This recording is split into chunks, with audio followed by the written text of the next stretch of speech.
ये सिंप्लीफाई करने के बाद जो आएगा वो आंसर होगा। चलो एक क्वेश्चन और कर लो मन की शांति के लिए, इंटीग्रेशन पे।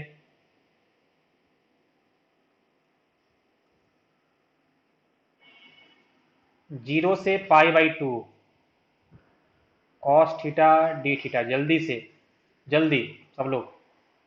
अब ये तो एकदम सिंपल है। Integration of cos theta is sin theta, और लिमिट कहाँ से, 0 से लेके पाई तक, ए सॉरी 0 से π/2 तक। अब जहाँ पे थीटा था वहाँ पे करेंगे एक बार put π/2, and minus lower limit के लिए साइन, जहाँ पे था थीटा वहाँ पे 0, साइन π/2 मतलब साइन 90, तो इसका वैल्यू होता है 1, साइन 0 का वैल्यू होता है 0, तो आंसर होगा 1। चलो ये तो हमने सीखा कि इंटीग्रेशन, लेकिन अब सीखते हैं कि आखिर फिजिक्स में इसका क्या यूज करेंगे हम लोग, और क्या मतलब हुआ फिजिक्स में इसका पढ़ने का। तो अब इसे हम सीखते हैं हम लोग एप्लीकेशन। कोई भी चीज आप सीखते हो तो क्यों सीखे हो ये जानना जरूरी है। तो application of integration in physics.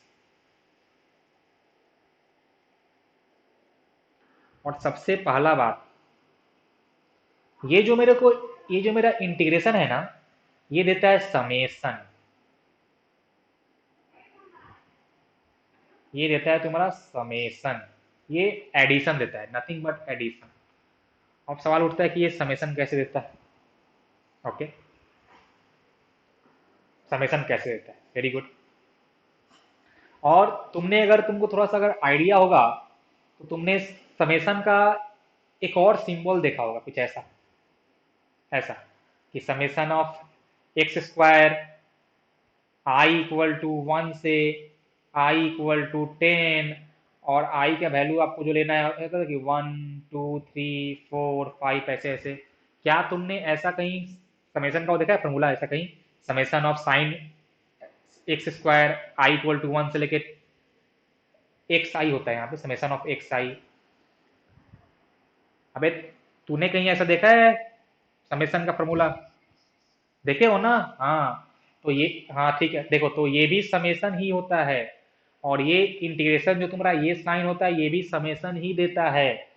जैसे मान लो कि मैं अगर लिखूं कि X square D X, X equal to 1 से एक्स इक्वल टू 10, और मैंने सेम यहाँ लिखा है कि integration of a sorry summation of X square, यहाँ हमने लिखा है sigma, sigma of X square X equal to 1 से एक्स इक्वल टू 10, और मैंने बोला है कि आपको एक्स लेना है 1 2 3 4 5। इन दोनों समेशन में डिफरेंस क्या है, ये दोनों ही शो कर रहा है समेशन, ये दोनों ही शो कर रहा है समेशन। तो इन दोनों में अंतर क्या है बोलो तो, जरा सोच के बोलते एक बार, बोलो। बहुत ही ये अच्छा चीज है और बहुत ही ये मजेदार चीज है। सोचो तो जरा, ये दोनों ही समेशन है, जब हमने ये समेशन सीखा ही है ऐसे फाइन करना, तो फिर हम इंटीग्रेशन क्या सीख रहे हैं, सोचो। तुम एक चीज ध्यान से देखो, तूने शायद गौर नहीं किया होगा, देखो अभी तुम लोग देखो ध्यान से, कि यहाँ पे जो मैंने x लिया है इस समेशन में, वहां पे या तो मैंने लिया है x का वैल्यू 1, फिर उसके जस्ट बाद हमने लिया है 2, उसके जस्ट बाद हमने लिया है 3, हमने 1.1 नहीं लिया है, हमने 1.0001 नहीं लिया है, हमने 1.5 नहीं लिया है, हमने 2.2 नहीं लिया है, हमने 2.3 नहीं लिया है। मतलब ये जो मेरा समेशन शो करता है ना, ये शो करता है डिस्क्रीट समेशन। आप आप x इक्वल टू 1 से 10 के बीच में इनफाइनाइट वैल्यू जाते हैं, आपने उन सबको नहीं लिया है, आप सिर्फ ले रहे हो इंटीजर वैल्यू। तो ये आपको देता है डिस्क्रीट समेशन, और इसको हम लोग बोलते हैं कंटिन्यूअस समेशन। हाँ, तो हम बोल रहे थे कि ये जो तुमको पहला वाला जो समेशन था जो तुम लोग पहले सीखे हो, वो तुमको देता है डिस्क्रीट समेशन। आप एक्स का जो वैल्यू लिए हो वो आप लिए हो ओनली इंटीजर्स, लेकिन यहाँ पे जो हमको मिल रहा है समेशन, ये जो हमने लिया है 1 से 10 में, यहाँ से आप 1 से 10 के बीच में जितना वैल्यू जा रहा है, जितना वैल्यू आपने सबको ले लिया है। आपने 1 भी लिया है, आपने 1.0001 भी लिया है, आपने 1.1 भी लिया है, आपने 2.1 भी लिया है, मतलब सिंपल सी कहानी है कि आपने सारे वैल्यू को आपने ले लिया है। तो वही होता है इन दोनों के बीच का डिफरेंस, समेशन का, समझे? तो ये तो हुआ कि बेसिक की ये कैसे डिफरेंट था। अब अब सीखते हैं हम लोग कि इसका कैसे हम लोग यूज करेंगे फिजिक्स में। तो उसके लिए मैं एक लेता हूँ सिंपल एक्सपेरिमेंट। मैंने तुमसे बोला कि एक कार है। सब लोग इसको ध्यान से सुनना, पूरा फिजिक्स में जहां भी तुम्हारा अच्छा क्वेश्चन बनेगा उसमें तुम्हारा इंटीग्रेशन और डिफरेंशिएशन पक्का आएगा। तो मान लो ये मेरे पास एक कार है। इस कार का जो स्पीड है वो टाइम के अनुसार वैरी कर रहा है v equal to T square. ये टाइम के अनुसार वैरी कर रहा है v equal to T square के हिसाब से। अब मैं अगर तुमसे पूछूं कि बताओ कि ये मेरा कार 4 सेकंड में कितना डिस्टेंस जाएगा। देखो मैं अब इसको लेके आ रहा हूँ फिजिक्स में, जो हमने सीखा है उसको मैं अब करूंगा अप्लाई फिजिक्स में। कि मेरा एक कार का स्पीड था जो कि दिया था function of time v equal to T square. ऐसे टाइम के अनुसार मतलब कि at T equal to one तुम्हारा जो स्पीड आएगा वो आएगा 1 का होल स्क्वायर, 1 मीटर पर सेकेंड। टी इक्वल टू 1.1 पे जो मेरा स्पीड आएगा वो आएगा 1.1 का होल स्क्वायर, मतलब वो आएगा 1.21 मीटर पर सेकेंड। ऐसे ही आप किसी भी टाइम पे उसका स्पीड फाइंड कर सकते हो। तो हमसे पूछा है कि इन पूरे 4 सेकंड में, पूरे 4 सेकंड का मतलब ये हुआ कि टी इक्वल टू जीरो से लेके टी इक्वल टू 4 सेकंड में मेरा कार कितना डिस्टेंस जाएगा।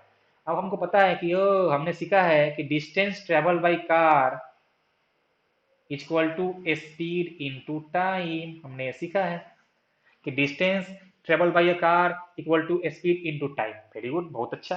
अब कुछ लोग मस्त ऐसे होंगे, खुश बोलेंगे डिस्टेंस बराबर स्पीड था टी स्क्वायर, तो टी स्क्वायर इंटू टाइम था 4 सेकेंड, तो 4, और जहां पे टी था वहां भी मैंने कर दिया 4, तो 4 का whole square into 4 64 metre is answer. ये तुम्हारा आंसर गलत है। अब सोचो ये तुम्हारा आंसर क्यों गलत है। देखो हमने जब तुमको सिखाया होगा तो हमने बोला था कि डिस्टेंस बराबर स्पीड इनटू टाइम तभी होता है जब आपका स्पीड कांस्टेंट हो। जब आपका स्पीड कांस्टेंट हो और तुम ध्यान से देखो तो यहाँ पे इस कार का स्पीड हर क्षण चेंज कर रहा है, हर पल उसका स्पीड चेंज कर रहा है। मतलब पक्का आप ये फॉर्मूला तो यूज कर ही नहीं सकते हो। अब तुम कहोगे कि हमने एक और फॉर्मूला सीखा है, एस बराबर U T plus half A T square, कि अगर उसका स्पीड चेंज कर रहा हो तो हम लोग एस बराबर U T plus half A T square से डिस्टेंस फाइंड करेंगे। मैं बोल रहा हूँ कि तुम यहाँ पे ये भी यूज नहीं कर पाओगे, तुम यहाँ पे ये भी यूज नहीं कर पाओगे, क्योंकि जब हम तुमको ये पढ़ाए होंगे तो हमने कहा था कि ये फॉर्मूला हम लोग तभी यूज करते हैं जब आपका एक्सलरेशन यूनिफॉर्म होता है। अगर तुम लोग को थोड़ा सा याद हो तो मैंने बताया था कि यहाँ पे तुम्हारा क्या होता है, जब एक्सलरेशन यूनिफॉर्म हो तभी आप एस बराबर U T plus half A T square use करते हो। जब आपका स्पीड यूनिफॉर्म हो तो आप डिस्टेंस बराबर स्पीड इंटू टाइम से ही काम चल जाता है। अब देखो तो इस क्वेश्चन में हमने ये जो क्वेश्चन लिया है जहाँ पे उसका स्पीड है v equal to T square, ना तो उसका स्पीड कांस्टेंट है तो आप ये फॉर्मूला तो यूज नहीं करोगे, और ना ही उसका एक्सलरेशन यूनिफॉर्म है, मतलब तुम ये भी फॉर्मूला यूज नहीं कर पाओगे। मैंने कैसे चेक किया कि इसका जो एक्सलरेशन है वो यूनिफॉर्म नहीं है, तो मैंने आपको बताया था कि ए होता है डीवी बाई डी टी। जब मैं डिफ्रेंसिएशन सिखा रहा था तो मैंने कहा था कि हम लोग ऐसे फाइंड करते हैं एक्सलरेशन। तो देखो यहाँ पे v है टी स्क्वायर, तो इसका जो जब हम करेंगे डिफ्रेंसिएशन तो आएगा 2t। तो देखो यहाँ पे हमको साफ साफ दिख रहा है कि a का वैल्यू टाइम के अनुसार चेंज कर रहा है। टाइम चेंज करेगा तो a का वैल्यू चेंज करेगा, मतलब वो यूनिफॉर्म नहीं है। तो वो यूनिफॉर्म नहीं है तो आप s बराबर U T plus half A T square भी यूज नहीं कर पाओगे। अब कैसे करें, अब आ गई समस्या कि कैसे करें आखिर इसको। तो अब यहाँ पे आता है तुम्हारा गेम इंटीग्रेशन का। कि हमने तुमको बोला कि इंटीग्रेशन का मतलब ही होता है समेशन, इसका मतलब ही होता है समेशन। अब तुमको अगर थोड़ा सा याद हो तो जब हम लोग जब चेंज पढ़ रहे थे कि change in time, change in mass, change in velocity, तो हमने तुमको कहा था कि हम लोग चेंज करते हैं डिनोट दो तरीके से, एक डेल्टा से और एक डी से। एक डेल्टा से और एक डी से। ये जो आपका डेल्टा टी शो करता है, जैसे मानो हम यहाँ पे शो कर रहे हैं चेंज इन टाइम, तो चेंज इन टाइम को हम शो कर सकते हैं डेल्टा टी से, या हम शो कर सकते हैं डी टी से। तो ये जो डेल्टा टी शो करता है वो शो करता है आपका चेंज इन टाइम, आप जिसको नेग्लेक्ट नहीं कर सकते हो। चेंज इन टाइम जो कि जिसको आप नेग्लेक्ट नहीं कर सकते, इसका मतलब ये कि आपका जो चेंज इन टाइम आएगा वो आएगा 0.1 सेकेंड, 1 सेकेंड, 2 सेकेंड, या फिर 0.2 सेकेंड। तो आप इनको नेग्लेक्ट नहीं कर सकते हो। लेकिन अगर हमने बोला कि अगर आपका चेंज इन टाइम बहुत कम हो, जैसे कुछ ऐसा हो जाए कि चेंज इन टाइम बराबर 0.00001 सेकेंड, चेंज इन टाइम बराबर 0.000, मतलब कि ऐसा आपने बोला कि पहले जो हमने टाइम किया मेजर वो हमने किया है 1 सेकेंड पे, और उसके बाद जो हमने टाइम किया है मेजर, वो हमने किया है 1.0000001 सेकेंड में। तो यहाँ पे जो टाइम चेंज है वो कितना है, वो आपका आया है 0.00001 ये जो आपका टाइम इंटरवल है, ये जो आपका चेंज इन टाइम है डेल्टा टी, ये बहुत छोटा है। ये क्या है, ये आपका बहुत छोटा है। मतलब कि आप इसको टेंस टू जीरो बोल सकते हो कि delta T tends to zero, change in time is tends to zero.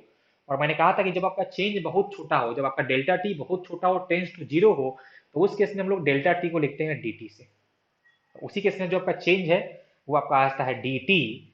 और अगर मान लो कि कहीं पे, अगर मान लो कहीं पे आपका डेल्टा टी का वैल्यू 0.0000001 सेकेंड है, इतना है, चेंज इन टाइम 0.00001 से बहुत कम चेंज इन टाइम हुआ है। मतलब हम मान सकते हैं कि इतना कम समय में हम ऐसा मान सकते हैं कि टाइम चेंज हुआ ही नहीं है।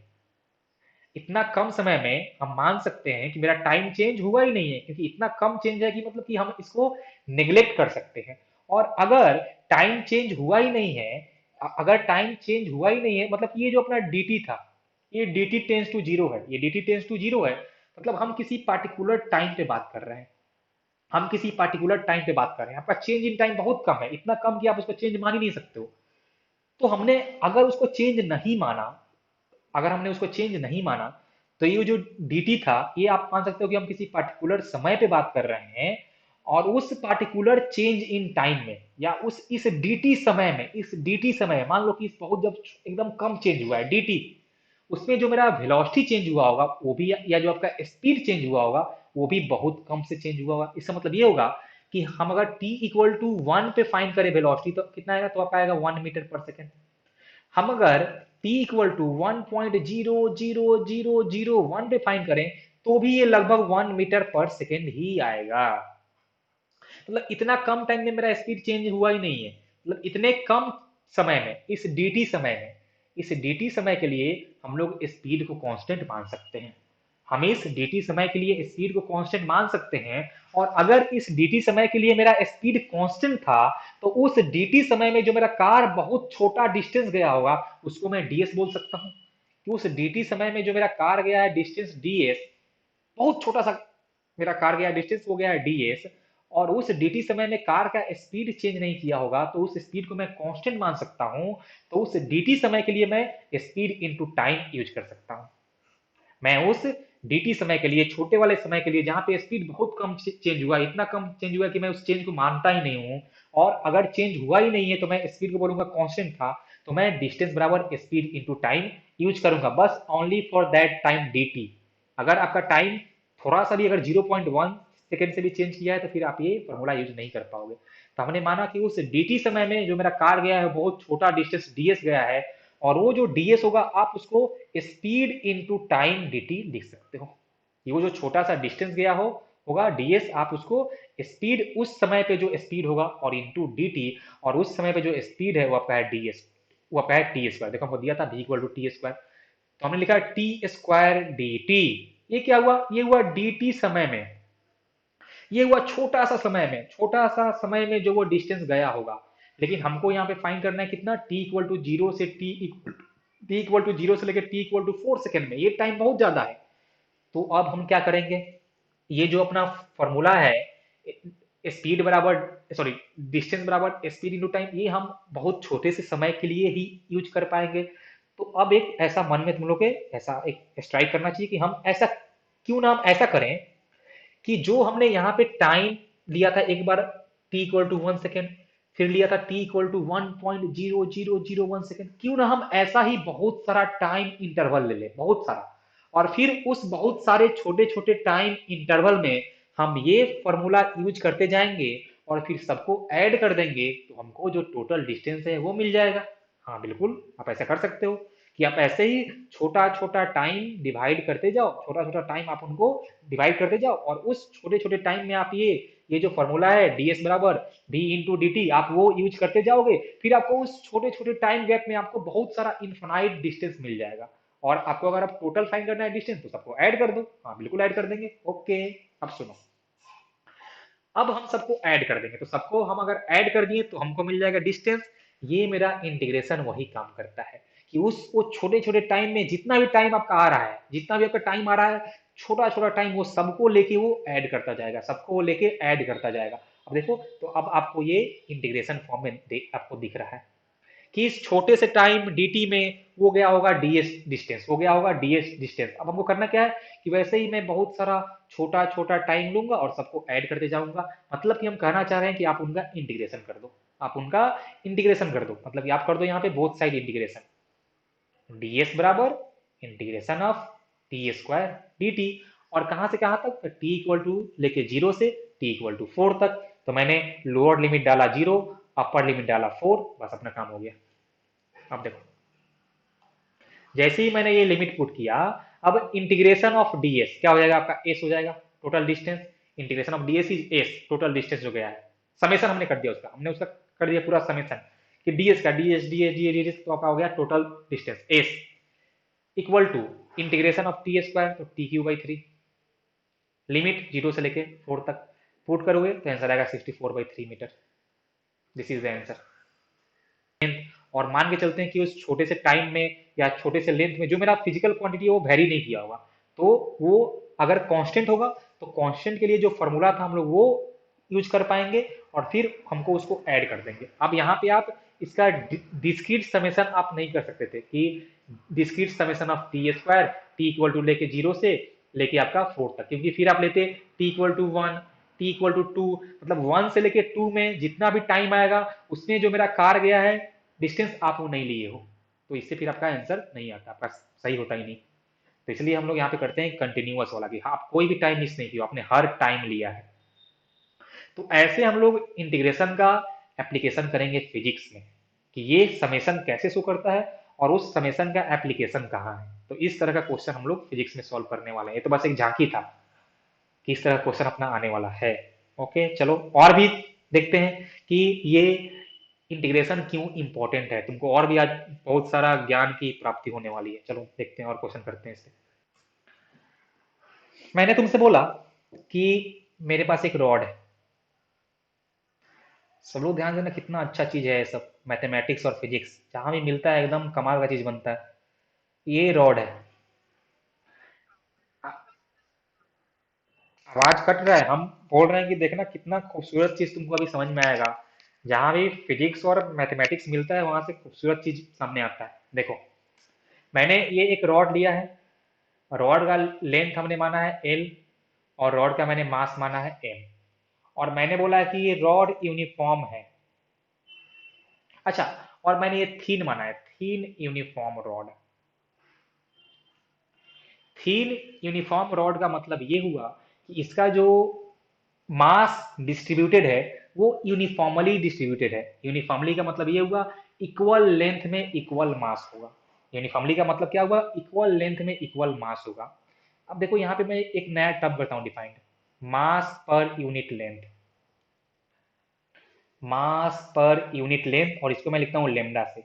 मास पर यूनिट लेंथ ये आपका होता है कि एक यूनिट में कितना मास है। तो देखो सिंपल सी कहानी है कि एल लेंथ में एक एम मास, एल लेंथ में एम मास, तो in one length M by L mass. Simple सी कहानी है। हमने ये कैसे किया, क्योंकि ये आपका रॉड यूनिफॉर्म था, इक्वल लेंथ में इक्वल मास डिस्ट्रीब्यूटेड होगा। तो मैंने बोला mass per unit length lambda बराबर एम बाई एल। सब लोग बोलेंगे हाँ बिल्कुल एम बाई एल। मतलब कि ये पूरे रॉड का मास था m, पूरे रॉड का मास था m। मैं तुमसे पूछूं कि what will be the mass of half of the length of rod, कि इसके हाफ लेंथ का l/2 लेंथ का मास कितना होगा। तो सब लोग बोलेंगे कि सर हमने अभी जस्ट फाइंड किया है मास पर यूनिट लेंथ, कि 1 यूनिट लेंथ का मास m/l, तो l/2 लेंथ का जो मास आपका होगा वो आप इसमें खाली लेंथ से कर दो मल्टीप्लाई, तो m by l into l by two equal to m/2। या आपको ऐसा भी यहाँ पे दिखता कि अगर l लेंथ का मास m तो हाफ लेंथ का मास आधा हो जाएगा बिल्कुल। तो ये आपका नया टर्म था मास पर यूनिट लेंथ लेमडा। इसका यूनिट होता है केजी पर मीटर, मतलब ये आपको देता है यूनिट मास का लेंथ। आपको अगर मास फाइंड करना है तो जिस लेंथ का मास फाइंड करना है आप उससे इसको मल्टीप्लाई कर दो, तो वही हमने यहाँ किया था। ये ठीक है यहाँ तक, पक्का ना? ओके, चलो अब मैं थोड़ा गेम को करता हूँ चेंज। मैंने, अच्छा यहाँ मैंने माना था, ये मान लो कि जो रॉड का एक एंड था वो मैंने माना है एक्स इक्वल टू 0 पे, और जो रॉड का सेकंड एंड था वो मैंने माना है एक्स इक्वल टू एल पे, उसका लेंथ एल था। अब मैंने गेम थोड़ा सा चेंज किया, मैंने बोला मेरा रॉड ये है,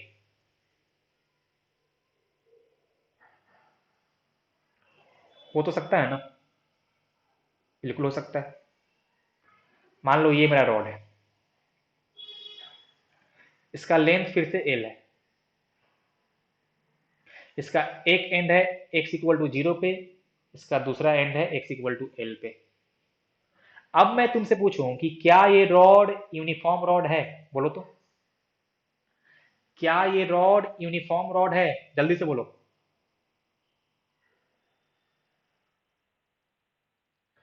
क्या ये रॉड यूनिफॉर्म है, तो आंसर होगा नो। ये मेरा रॉड अब यूनिफॉर्म नहीं है, क्योंकि हम देख रहे हैं कि इसका थिकनेस यूनिफॉर्म नहीं है।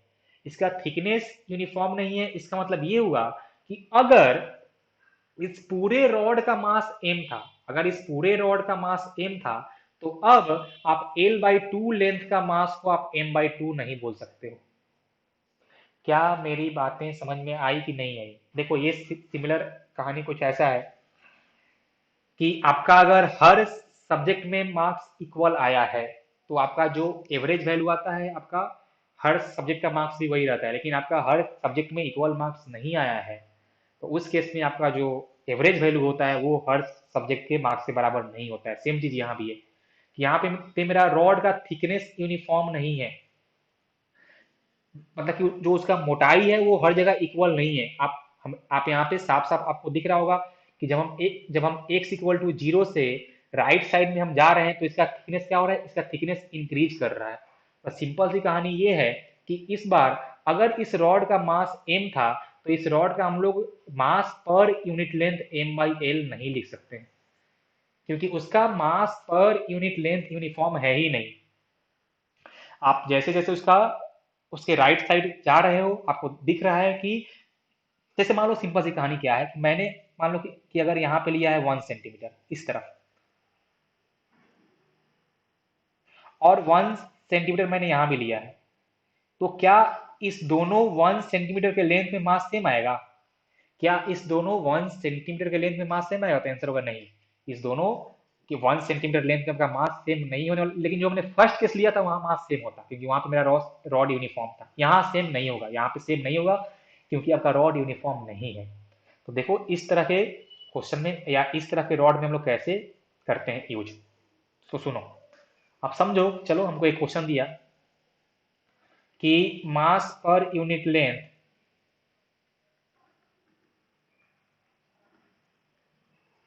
of a rod is given, अच्छा, मास पर यूनिट लेंथ, अब ठीक है, mass per unit length of a rod is given as lambda equal to a plus B X K G per metre. Lambda equal to a plus B X K G per metre. अब देखो तो यहाँ पे a और b constant है, a और b constant है, और x जो है ना वो आपका देखो यहाँ से ऑरिजिन से आप जितना उससे राइट साइड जाओगे, आपका x का वैल्यू चेंज करते जाएगा, आपका x का वैल्यू इंक्रीज करेगा। और हमको ऐसा साफ साफ दिख रहा है कि ये लेमडा का वैल्यू करेगा इंक्रीज अगर x का वैल्यू करेगा इंक्रीज। और हमको वो रॉड देख के भी ऐसा समझ में आ रहा था कि हम जैसे जैसे उस x बराबर 0 से राइट साइड जा रहे थे, उस रॉड का जो मास है आपका वो, या ऐसा बोलो कि मास पर यूनिट लेंथ जो है वो आपका इंक्रीज कर रहा होगा। तो हमको यहाँ पे दिख भी रहा है। तो क्वेश्चन में दिया है कि mass per unit length of a rod is given as lambda equal to a plus bx kg per metre. Okay, find total mass of the rod, find total mass of the rod. अब देखो, तो जो हमने पहला question लिया था वहां पे क्या था, वहां पे हम जो मेरा लेमडा था वो था m/l, वो क्या था, वो था मेरा m/l। या मान लो कि अगर तुमको लेमडा मान लो ऐसे दिया रहा था कि for the for the uniform rod lambda equal to a, तो देखो ये a क्या है, a है constant, mass per unit length is constant. तो अगर लेमडा a होता, अब वो a तुम्हारा m/l ही है, लेकिन उसको तुम्हारा डिफरेंट टर्म में उसको a नाम दे दिया है, lambda equal to a। Then find the mass of the total rod. तो सिंपल सा कहानी है भाई कि अपना लेमडा है यूनिफॉर्म, तो इक्वल लेंथ में इक्वल मास आने वाला है। सिंपल आप कर दो कि टोटल मास बराबर लेमडा इंटू लेंथ। तो लेमडा कितना था, ए, तो हो जाता है ए इंटू एल, वो आपका हो जाता है मास। सिंपल सा। कब, जब आपका लेमडा होता है यूनिफॉर्म, मतलब पूरे लेंथ एल के लिए, पूरे लेंथ एल के लिए उसका मास पर यूनिट लेंथ लेमडा ही था। उसका पूरे लेंथ के लिए मास पर यूनिट लेंथ लेम आपका लेमडा या फिर ए ही था, तो आपने सीधे एक साथ पूरे लेंथ से मल्टीप्लाई कर दिया। लेकिन जैसे ही आपका लेमडा एक्स के अनुसार चेंज करने लगे, तो आप सिंपली मास के लिए लेमडा इंटू टोटल लेंथ नहीं कर सकते हो, लेकिन क्योंकि उस पूरे लेंथ के लिए आपका लेमडा सेम नहीं है। जैसे मान लो हम सिंपल से आपको बोलें कि आपका जो सैलरी जो है, आपका जो इनकम है, वो पर डे वैरी कर रहा है। जैसे मान लो कि अगर मेरा फर्स्ट डे था 10 रुपया, सेकेंड डे है 15 रुपया, थर्ड डे है 20 रुपया, फिर वैसे ही आपका वैरी कर रहा है ना। तो हम पूछे कि मेरा टोटल सैलरी क्या है, तो आप किसी एक दिन का सैलरी उठा के आप उसको 30 से मल्टीप्लाई नहीं कर सकते, फिर आपका आंसर आ जाए गलत। लेकिन अगर मेरा पर डे सैलरी यूनिफॉर्म है, हर दिन 10 रुपया 10 रुपया, तो आप एक साथ ही 30 के साथ कर दो मल्टीप्लाई, तो मेरा सैलरी मिल जाएगा, जो हमने किया फर्स्ट केस में कि हमको जैसे ही मिला था कि mass per unit length is uniform, तो मैंने पूरे लेंथ से कर दिया मल्टीप्लाई एक साथ। अब जैसे ही क्या हुआ कि मेरा जो मास पर यूनिट लेंथ है वो वैरी कर रहा है, अब आप पूरे लेंथ के साथ एक साथ मल्टीप्लाई नहीं कर पाओगे। ये तुमको ऐसा समझ में ना, जो मैंने तुमको बताया सेम एज अ सैलरी, कि तुम्हारा एक साथ तो पूरे मंथ का मल्टीप्लाई नहीं कर सकते हो। आपको हर दिन का, आज का सैलरी इंटू आज का दिन, एक दिन, प्लस कल का सैलरी एक दिन, प्लस आपका नेक्स्ट डे का सैलरी इंटू 1 दिन, आपको हर दिन का ऐसा फाइंड करना होगा अलग अलग। तो मैंने वहां पे हर दिन का फाइंड किया, यहाँ तो हर एक्स के लिए आपका मतलब कि यहाँ क्या था कि मेरा सैलरी कम से कम एक दिन के लिए सेम था, जो था पूरा था एक दिन के लिए। यहाँ पे क्या हो रहा है कि हर एक्स के लिए कर रहा है वैरी, एक्स इक्वल टू 1 पे कुछ और होगा, एक्स इक्वल टू 1.0001 पे कुछ और होगा, एक्स इक्वल टू 1.1 पे कुछ और हो जाएगा। तो यहाँ तो और अपना वो है, यहाँ पे मतलब कि और कठिन है। तो यहाँ पे आप ऐसे सिंपल तो इसको आप कर ही नहीं सकते हो, तो यहाँ पे आपको इंटीग्रेशन का ही हेल्प लेना पड़ेगा, क्योंकि इंटीग्रेशन एक ऐसा टूल है जिससे आप पूरा हर एक वैल्यू को लेके समेशन कर सकते हैं। तो आपको इंटीग्रेशन ही करना होगा, बिल्कुल। तो चलो, तो ये अपना दिया हुआ हमको मास पर यूनिट लेंथ, ओके। अब हमको दिया है कि अगर हम इस इसको मान लो एंड ए और इसको मान लो एंड बी।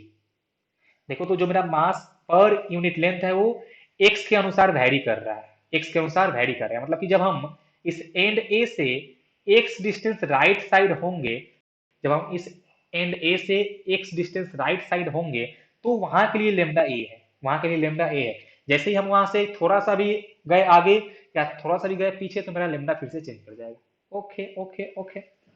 इसको आप ऐसे भी समझ सकते हो कि अगर मैं इस एंड ए से इस एंड से 1 सेंटीमीटर आगे की तरफ जाऊं, पार्टिकुलर वैल्यू 1 सेंटीमीटर, तो जहां पे आपका एक्स है वहां आप कर दो पुट 1 सेंटीमीटर, तो वहां के लिए था, वहां के लिए ये है लेमडा।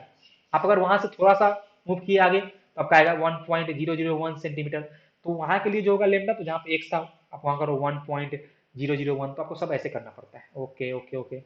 चलो, तो फिर से अपने को साफ साफ कुल मिला के बात ये समझ में आ रहा है कि मेरे को फिर से करना होगा इंटीग्रेशन, और फिर से करना होगा इंटीग्रेशन।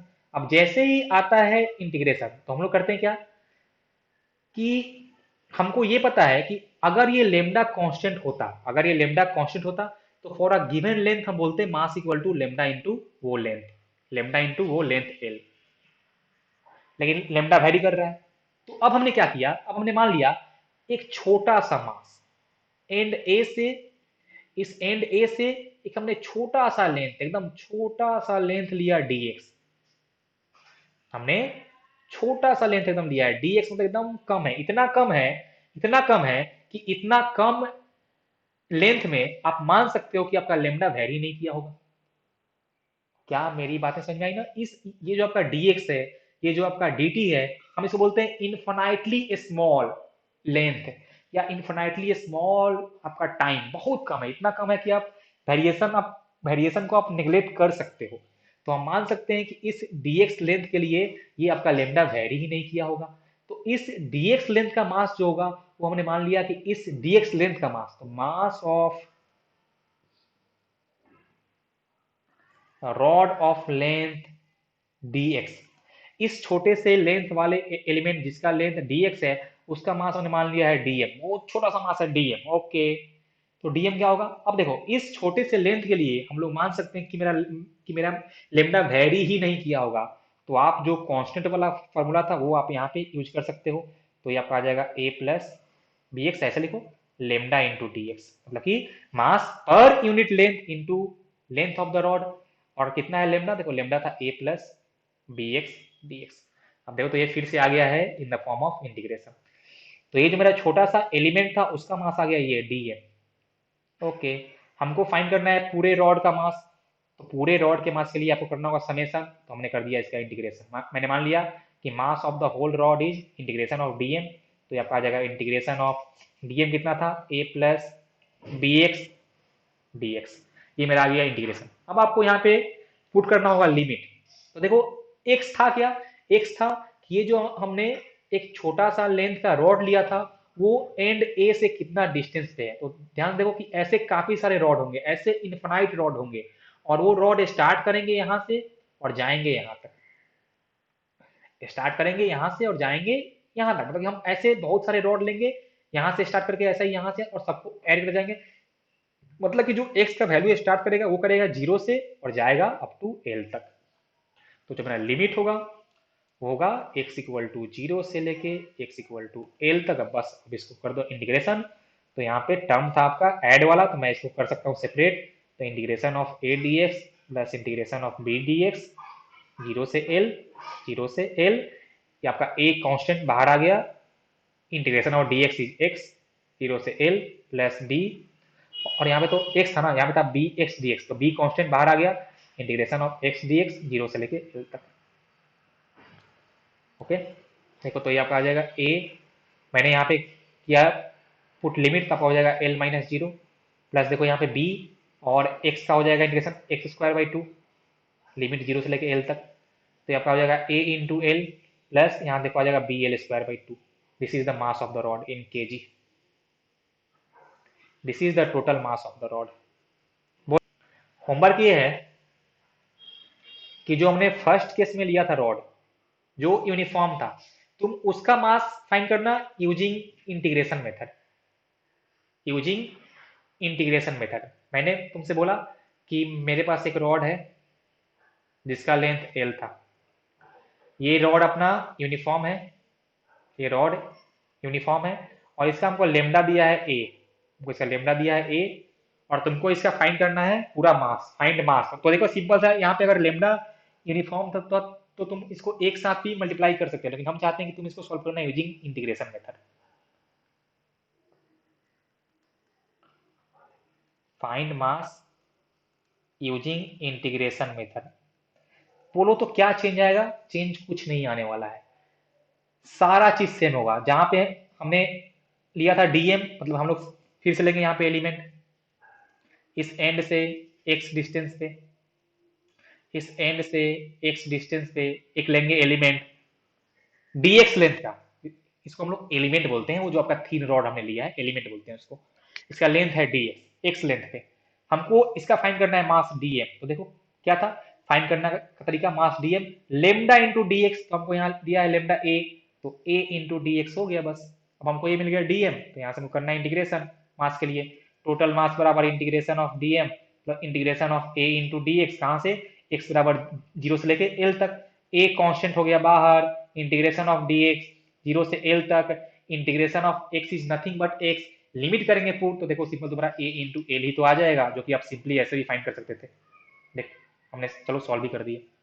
तो देख ये तुम्हारा हुआ। तो जहां पे कांस्टेंट है वहां पे आपको आप इंटीग्रेशन वाले मेथड से भी कर सकते हो, लेकिन हम लोग वहां नहीं करते। क्यों? क्योंकि हम लोग चाहते हैं चीजों को आसान रखना।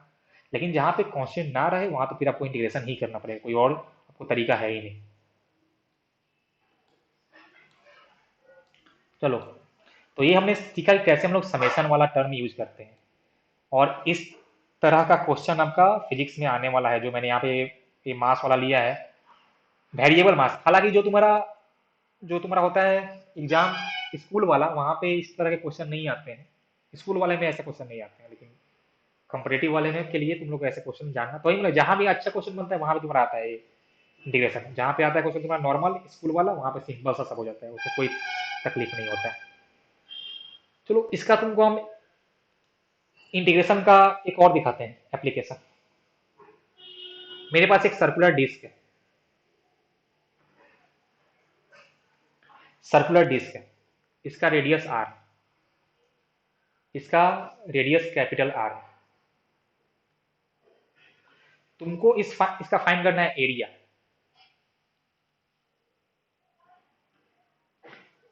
Find area of disc using integration.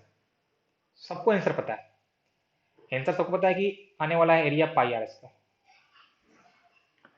अब देखो इसको कैसे हम लोग सॉल्व करेंगे। अब देखो यहाँ पे तुम्हारा मतलब कि क्वेश्चन जो जब फिजिक्स में आएगा तो वहां पे तुम्हारा तुमसे जो ये जो एरिया है वो नहीं पूछता है, वो कुछ तुमसे पूछेगा और, लेकिन उसका एप्लीकेशन हम लोग ऐसा ही करेंगे। तो तुम लोग ये ध्यान रखना कि कैसे हम इसका फाइंड कर रहे हैं एरिया, तुम लोग सिमिलर करेंगे एप्लीकेशन जब फिजिक्स में क्वेश्चन आएगा। तो हमको इसका फाइंड करना है एरिया। ओके, अब देखो तुम अगर ध्यान से देखो तो ये जो मेरा डिस्क है, ये जो मेरा डिस्क है, हम मान सकते हैं क्या कि ये बहुत छोटा छोटा सर्कुलर रिंग से मिलकर बना हुआ है। हम ऐसा मान सकते हैं क्या है कि ये जो मेरा सर्कुलर डिस्क है ये बहुत छोटा छोटा पतला पतला रिंग से मिलकर बना हुआ होगा, रिंग से मिलकर बना हुआ है, छोटा छोटा रिंग से। और वो जो छोटा छोटा रिंग से जो बना है उन सबका रेडियस चेंज होता जाएगा। मतलब कि जब हम एकदम यहाँ पे रहेंगे, एकदम यहाँ पे छोटा जब लेंगे रिंग, तो उसका जो होगा रेडियस तो होगा लगभग जीरो। फिर जैसे जैसे हम लोग आगे बढ़ेंगे वो रिंग चेंज करता जाएगा, वो रिंग चेंज करता जाएगा, और उसका जो मैक्सिमम होगा रेडियस वो हो जाएगा equal to the radius of the disc. तो हम लोग ऐसा मान के चलते हैं कि रिंग जो मेरा बना है वो बहुत छोटे छोटे सर्कुलर रिंग से मिलकर बना है। तो देखो मैंने माना ये बहुत छोटे छोटे सर्कुलर रिंग से मिलकर बना हुआ है, सर्कुलर रिंग। और मान लिया मैंने कि इस सर्कुलर रिंग का रेडियस था स्मॉल आर, कुछ ऐसे हमने मान लिया है, general radius small r. Okay, और और ये हुआ इसका रेडियस। अभी ये मान लो कि अगर ये रिंग है तो क्या होगा, ये बीच में खोखला है, बीच में खोखला है, खाली इसका यहाँ पे कुछ मास है, यहाँ पे कुछ इसका थिकनेस आएगा।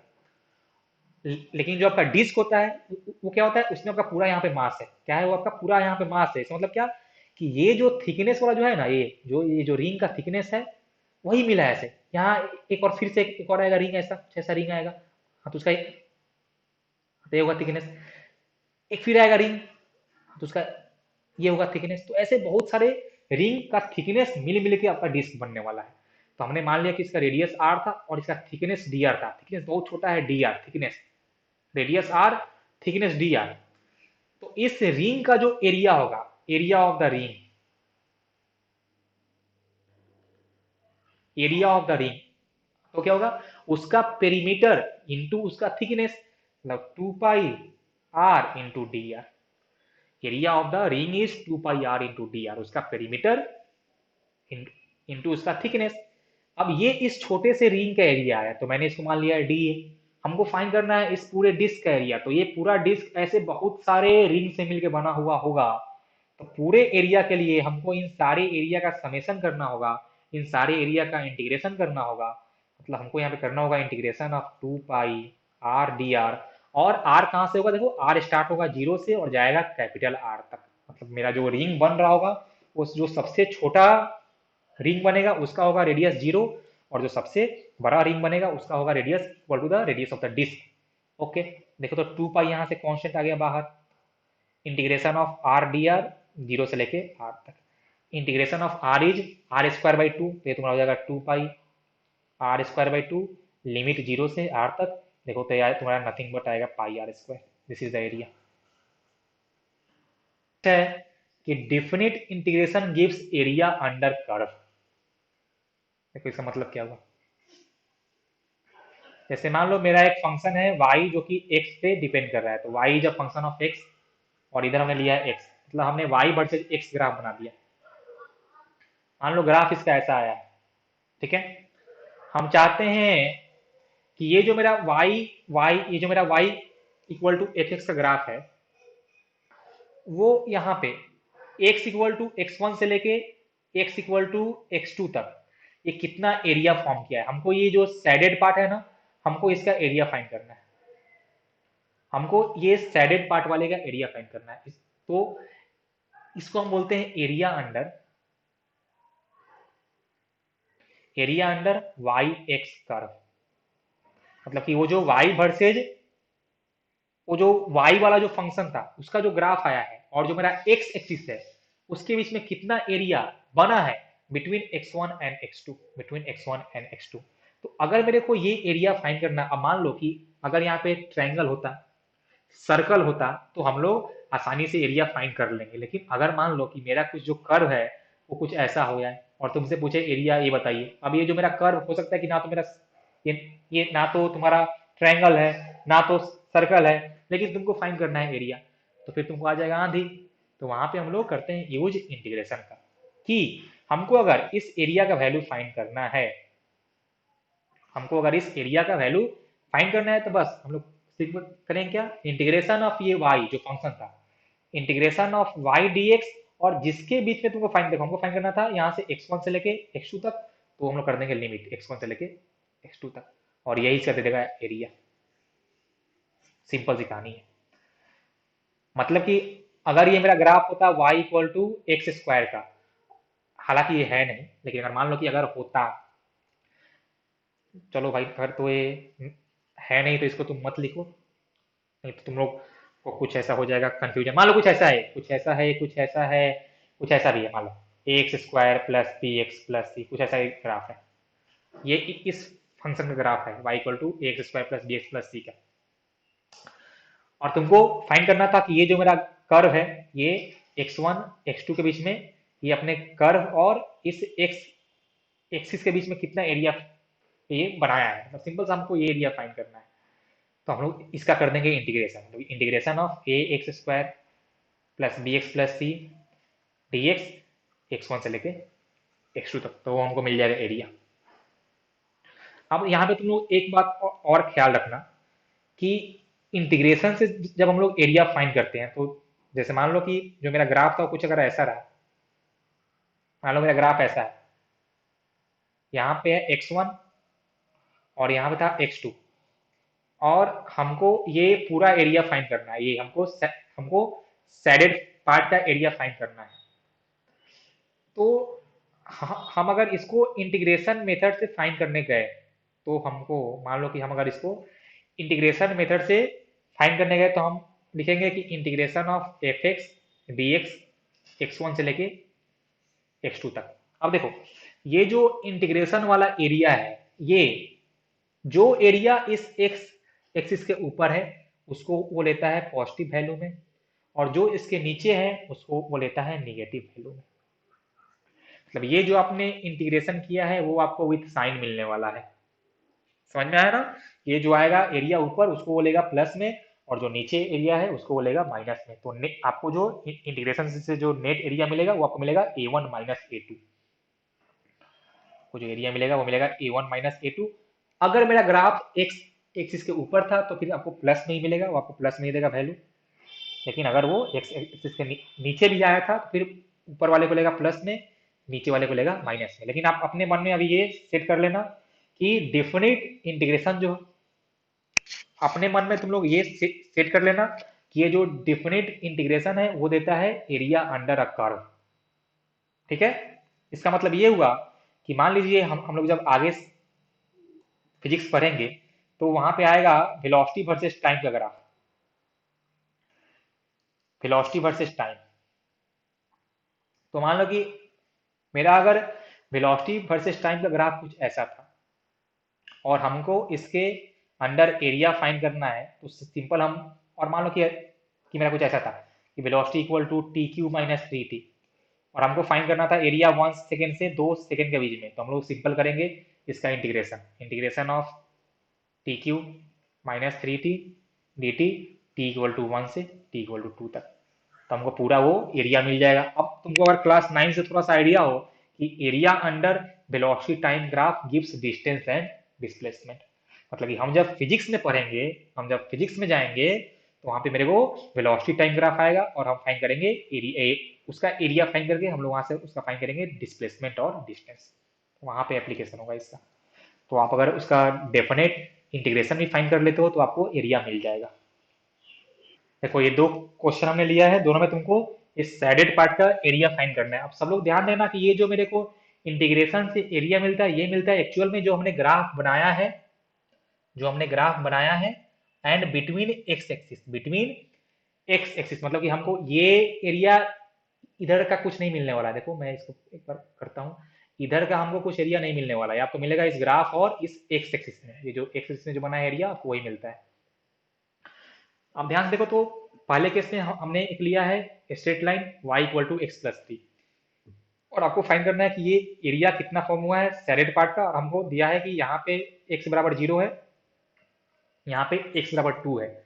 आप चाहो तो इस क्वेश्चन को आप एरिया ऑफ जो आप लिखते हो ट्रेपेजियम उससे भी सॉल्व कर सकते हो, लेकिन उसके लिए फिर आपको ये लेंथ आपको फाइंड करना होगा। उसके लिए आपको जब x है 0 तो y कितना है, जब x है 2 तो y कितना है, वो सब तुमको लिखना पड़ेगा, तो तुम अपने घर पे प्रैक्टिस कर सकते हो।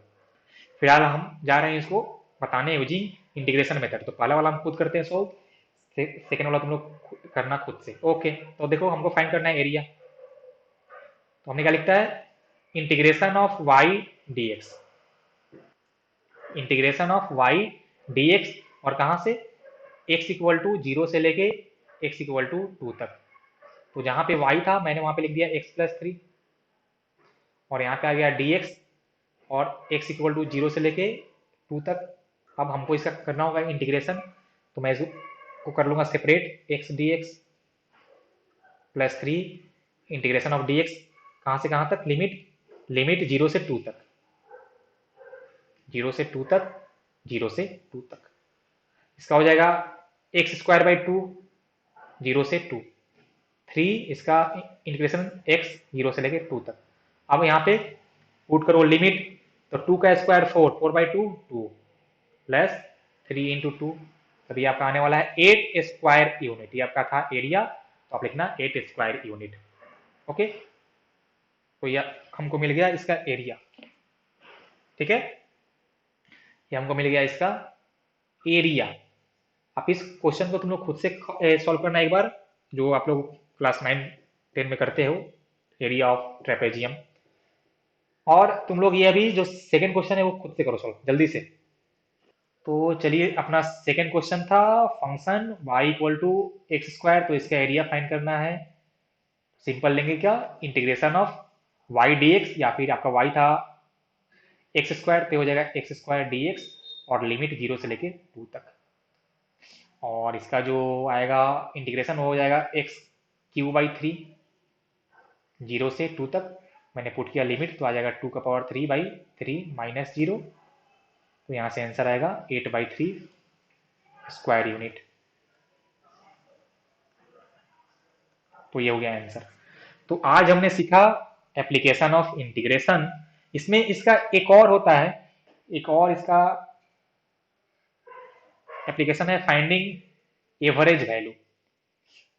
तो अभी इसका इधर फिलहाल कोई यूज है नहीं, जहाँ पे आएगा यूज मैं वहीं पे ये बता दूंगा।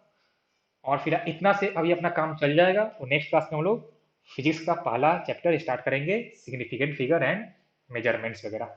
चलो तब तक के लिए टाटा बाय, शब्बा खैर।